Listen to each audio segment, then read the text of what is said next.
He ain't gonna know what his name is. And my dad's going, and then we get talking, and we agree to meet at the grandparent auction mark for the first time in person. Now, you gotta picture this, okay? He only knows my internet name, which is Seal Pop. Okay, so this is funny. I know his name, and I tell him, okay, with me is going to be my dad, my mom, who carries a Pomeranian with his tongue locked out, and 3 kids this age, and give him a pretty good description of everybody. And so we come in, and my mom winds up homesick that day. So no mom, no dog, but everybody else is there. And he comes up and he goes, "Are you Seal Pop?" "Yep." "You must be Arnold." "Oh yeah." He says, "Pretty good description." He says, "I wouldn't have asked unless I was almost positive." So, okay. And we wound up sitting in the second row of the auction mart, which is comical, because that's where our dad sits, because there are cushion seats there. We're back further, there's a hard wooden ones, and I don't care for that. But anyway, we part ways, and I go like this to give him a hug, and he goes like this to handshake, so it turned into an awkward hug-a-handshake. But we left, and my dad goes, "Well, how did it go?" I go, "Well, he's different, and we'll make one heck of a friend that I could talk to about anything." All right. So all of a sudden he shows up when I'm working up at Fairview, and I'm working in a gravel pit because Dad's hauling cement or asphalt, and I'm running the kitchen with my mom. And he shows up unannounced, and wow. Okay, I guess the hug-a-handshake went okay. And after that, we fell in love walking under the stars. Somehow, some way. Who knew a gravel pit could be a romantic place? It happens. But God was involved, because Arnold did not know he was going to have a pre-made family. Yet he got a crew cab truck for the first time that year. He had special ordered. He had just traded a truck off, and he had a loaner truck while he was waiting for his to get in. And the loaner truck was a crew cab. So there was many things that God had his hand in our relationship from the day we entered online. And God got hold of all of us. And we wound up getting married by Papa. Only 3 months later. Well, we met in July. We were married in October. And this year is going on 9 years. Wow. It's been amazing. But God has got hold of me and brought me into this church. Like when I came to this church the first time for camp, Papa introduced me to a group.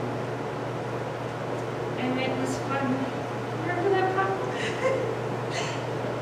He introduced me. He says, "Here's Chester, and here's Billy and Karen, and here's..." And I'm like, "Oh, my family have come home!" And it's been that way ever since. Because every camp, I get to see my family. We're all here usually. And this church has given me a place to grow. It's given me a way back to life. But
that were deteriorating last year. He's sending me out for nerve testing, but he figures now he's questioning if there's even a problem. And he wants me to start walking without the cane. So I've been 4.5 days without a cane now, without anything, just the brace. And it's coming. And I pray that it keeps coming. And that hopefully my story encourages somebody. It doesn't matter what you've been through, God will take it and turn it around.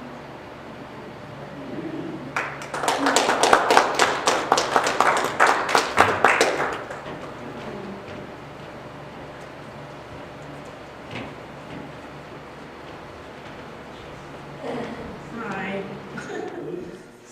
I came up to visit my family for a reason, many reasons. What I want to say is that I finally have it. God loves me. Yeah. Hallelujah. God is going to use me to deliver my children, in Bolivia. My grandchildren are covered. I don't hear from my children. Katie's covered. Desi's covered. Yeah. You know, he was into satanic stuff last year, and I lived under that. He lived in the basement, I lived upstairs. I continued to praise and worship. I continued to play Christian music. I went to Signet, which is a praying healing center in Lethbridge, and it's through the Victory Fellowship Church, and it's just a wonderful experience. And the way that happened was God. I went up for prayer for my back, and I got a lot more than that. I didn't realize how much the devil has had me as a parent, and how much it affected my children. The bloodline, all that stuff that has happened in my life has affected those children. And I walked for years not knowing what I could do to break that. Now I know. I have the authority within me, through him, to be able to say, no, that's not happening. It's not happening in my house. For me in my house, I shall serve the Lord. In my home. I battled with my son for a very long time. I never did quite understand why I had to leave High Prairie to move back to where I came from, which was terrible back then. It wasn't until about 3 months ago I brought a prayer cloth in for my son, because I knew that the demonic forces from the music and from the satanic side was causing, they were entering him and causing all this violence and just horrible stuff. He had a girl, baby girl, and he said to me he was really mad. And I said, what is wrong? He said, well, I made a deal with God. He said, I asked God for a son. He didn't give me a son. And I said, you know what, Desi, God has a reason for everything. And it isn't until now that Desi realizes it has caused my son to have softness because of that little girl. Because he doesn't want to cause damage that he has been through in his own life. So it's built calmness. Her name is Harmony. I realize now why. Because that's exactly what she has done in his life. Not only that, I put a prayer cloth and I waited, I think it was a good month, and I started to see him change. His girlfriend came up to me and she said, about 3 days later, and she says, Judy, she said, there's something different about Desi. And I said, oh, I was waiting for you to notice. And I didn't say anything. So one day I was at home, and I live by myself now, praise the Lord. No kids. It's wonderful.